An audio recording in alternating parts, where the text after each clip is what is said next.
यह कहानी है कृष्णा की, जो एक मासूम बच्चा था। उसे भगवान कृष्ण अपने बड़े भाई लगते थे। वे बड़े ही भोलेपन से अपने गोपाल भैया को बुलाया करता था।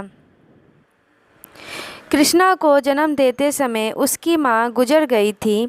बाद में पिता का भी स्वर्गवास हो गया था। बस एक बूढ़ी दादी थी। बेचारे दादी पोता बड़ी ही मुश्किल से जी रहे थे। जब कृष्णा 5 साल का हुआ तो दादी को उसकी पढ़ाई की चिंता हुई। उन्होंने एक गुरुकुल में गुरुजी से प्रार्थना। गुरुजी निःशुल्क पढ़ाने के लिए तैयार हो गए, लेकिन विद्यालय जंगल के उस पार था। कृष्णा और उसकी दादी जंगल के उस पार में रहते थे। जंगल काफ़ी घना हिंसक जानवरों से भरा था। कृष्णा गुरुकुल पहुंचेगा कैसे, ये सोचती दादी लौट रही थी। साथ में कृष्णा भी था। दादी उसे रास्ते भर घर से विद्यालय तक रास्ता दिखाती समझाती आई। कृष्णा तो गुरुकुल जाने के लिए उत्साहित था। बूढ़ी दादी समझती थी कि जंगल पार करना कितना कठिन है। दादी और पोता घर पहुँचे। अगली सुबह कृष्णा को पाठशाला जाना था। दादी का मन भर आया। उसने कृष्णा को कहा, अगर रास्ते में उसे डर लगे तो अपने गोपाल भैया को पुकारना। कृष्णा ने पूछा, ये गोपाल कौन है? तो दादी ने कहा कि ये गोपाल तुम्हारे दूर के रिश्ते का बड़ा भाई है। वह उसी जंगल में गाय चराता है। सहायता के लिए बुलाने पर तुरंत आ जाता है। कृष्णा खुश हो गया कि उसका रिश्ते का भाई भी है जो सहायता को आ जाएगा। कृष्णा जंगल में दादी के बताए रास्ते पर बढ़ने लगा। अब आज अकेला था। उसे डर लगने लगा। डर में उसने पुकार लिया, गोपाल भैया तुम कहाँ हो? मेरे सामने आ जाओ, मुझे बहुत डर लग रहा है। लेकिन जंगल में उसकी अपनी ही आवाज़ गूंज गई। 5 साल का छोटा बालक कृष्णा डरता सहमता अपने रास्ते पर बढ़ता रहा। आगे जाकर जंगल और घना हो गया। कृष्णा ने फिर पुकारा, गोपाल भैया तुम आ जाओ, तुम कहाँ हो? मुझे डर लग रहा है। दादी ने तो कहा था तुम पुकारते ही चले आओगे। नन्हे से बालक कृष्णा की आवाज़ में जो विश्वास था, भगवान उसकी उपेक्षा नहीं कर पाए और तत्काल चले आए। कृष्णा को अपने कानों में मुरली की मधुर धुन सुनाई देने लगी। सहसा कृष्णा ने देखा कि जो जंगल अभी तक डरावना लग रहा था, अचानक मनोरम हो गया। जंगली जानवरों की आवाज़ बंद हो गई। उसकी जगह गाय और रंभाने और बछड़ों के किलकने की आवाज़ आने लगी। बालक कृष्णा ने देखा, दूर से एक 14-15 साल का किशोर बांसुरी बजाते हुए उसकी ओर चला आ रहा था। बालक कृष्णा बिना कुछ कहे समझ गया कि यही उसका भैया गोपाल है। अनंतगण भगवान अपने गोपाल स्वरूप में लीला के लिए एक बार फिर से उपस्थित थे, क्योंकि ये बालक कृष्णा के विश्वास की पुकार थी। उसकी दादी की कृष्ण भक्ति की परीक्षा थी। बालक कृष्णा दौड़कर गोपाल भैया के गले लग गया। उन्हें देखता रह गया। माथे पर मोर मुकुट, पीले रंग की धोती, कंधे पर कमली और हाथों में हरे बांस की मधुर बांसुरी, सभी भुवनों में प्रकाशित हो दिव्य स्वरूप बालक कृष्णा की भोली पुकार पर सम्मुख था। कृष्णा ने अधिकारपूर्वक गोपाल भैया से कहा कि वो उसे जंगल पार करा दे, क्योंकि उसे डर लग रहा है। गोपाल हंसे। उनकी हंसी से पूरा जंगल जैसे कि अलौकिक रोशनी से जगमगा उठा। वह बोले, छोटे भैया मैं आ गया हूँ, तुम्हें किसी से डरने की ज़रूरत नहीं। उन्होंने कृष्णा को जंगल पार कराया। कृष्णा ने कहा, आप मेरे बड़े भैया हैं। छोटे भाई की सहायता को शाम को भी आ जाना, बिना पुकारे। आप मुझसे प्रेम करते हो तो ज़रूर आओगे।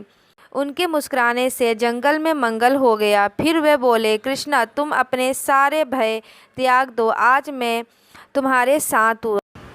कृष्णा खुशी खुशी विद्यालय चला गया। दिन भर पढ़ाई की, लौटकर देखा तो जंगल में मुहाने पर गोपाल भैया खड़े थे। उनके साथ बहुत सारी गैयां और बछड़े थीं।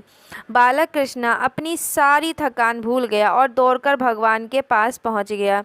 गोपाल भैया मुरली बजाते हुए उसे जंगल के दूसरे मुहाने पर छोड़ आए। रास्ते में गोपाल ने उसे पीने के लिए गाय का ताज़ा दूध भी दिया।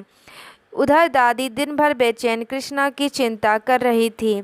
शाम को उन्होंने कृष्णा को आते देखा तो जान में जान आई। उन्होंने पूछा कि आखिर तुम जंगल में डर तो नहीं लगा था? कृष्णा ने सारी कहानी बताई और दादी को लगा कि चरवाहे ने कृष्णा को जंगल पार करा दिया होगा। वह भी तो सोच भी नहीं सकती थी स्वयं लीलाधारी भगवान श्री कृष्ण ने ही प्रकट हो गए थे। ये रोज का नियम हो गया। कृष्णा को गोपाल भैया विद्यालय से घर और घर से विद्यालय छोड़ा करते थे। एक बार विद्यालय में गुरुजी का जन्मोत्सव मनाया जा रहा था। सभी बच्चों ने तय किया कि वे अपने अपने योगदान से गुरुजी को जन्मोत्सव मनाएंगे। यहीं पर भोजन बनाया जाएगा। कृष्णा ने गोपाल भैया को भी जन्मोत्सव के बारे में बताया। भगवान ने भी बताई। कृष्णा ने दादी से उत्सव के लिए पैसा या कुछ सामान देने को बात की तो दादी ने बता दिया कि उनके पास कुछ भी नहीं है जो दे सके। आस पड़ोस की दया से तो दोनों पल रहे हैं। अगले दिन कृष्णा भारी मन से विद्यालय को चला।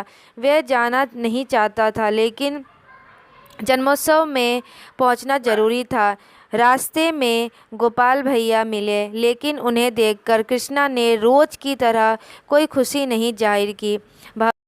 भगवान से कुछ भी छुपा हुआ नहीं था। उन्होंने भोले बनकर कृष्णा से पूछा, छोटे भैया तुम दुखी क्यों हो? तो कृष्णा ने अपनी गरीबी की व्यथा सुनाई। आंखों में आंसू भर आए। भगवान से देखा नहीं गया। उन्होंने एक छोटी सी मिट्टी की लुटिया में दूध भरा को दे दिया। गोपाल खुश हो गया कि चलो आखिर उसके पास कोई ना कोई उपहार तो है। आखिर उसे खाली हाथ तो विद्यालय नहीं जाना पड़ेगा।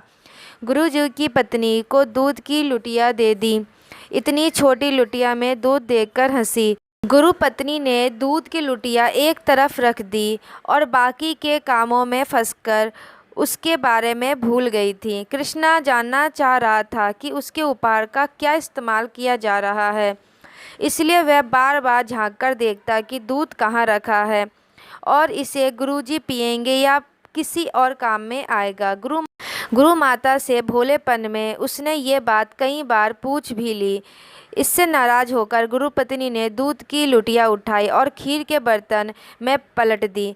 सोचा कि लुटिया अभी खाली हो जाएगी तो उसे उठाकर दूर फेंक दूंगी। कृष्णा को भी ये संतोष हो गया कि उसकी दूध की लुटिया का इस्तेमाल खीर बनाने में हो गया है। लेकिन ये क्या, लुटिया में भरा हुआ दूध खाली ही नहीं हो रहा था। पत्नी ने घबराहट में चीखकर गुरुजी को बुलाया। वे अपने सभी शिष्यों के साथ आए। उन्होंने देखा कि दूध की लुटिया ज्यों ही त्यों भरी हुई है। उसे बार बार अलग अलग बर्तनों में उड़ेला जाता पर वह खाली ही नहीं होती। उसके दूध से एक के बाद एक बहुत सारे बर्तन भर गए। अब तो बर्तन बचे भी न थे। जिसने देखा वही हैरान कि आखिर ये हो क्या रहा है। ही कोई माया तो नहीं है। कुछ भय भी हुआ। गुरुजी ने कृष्णा से इसके बारे में पूछा तो उसने गोपाल भैया की सारी कथा कहकर सुना दी। गुरुजी ज्ञानी पुरुष थे। वे तुरंत समझ गए कि ये लीलाधारी की लीला है। उन्होंने तुरंत कृष्णा के चरण पकड़ लिए और भगवान के दर्शन की इच्छा जाहिर की।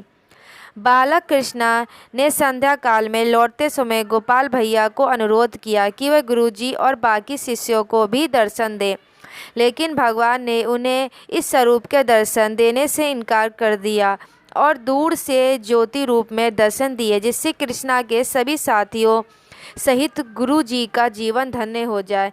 ये कथा भक्ति और आस्था की ऐसी सुंदर कथा है जिससे हम सभी बचपन में सुनते पढ़ते बड़े हुए हैं और भगवान के प्रति समर्पण पक्का होता गया। आशा है आज भी अपने बच्चों को ऐसी कथा सुनाने की आदत डालेंगे।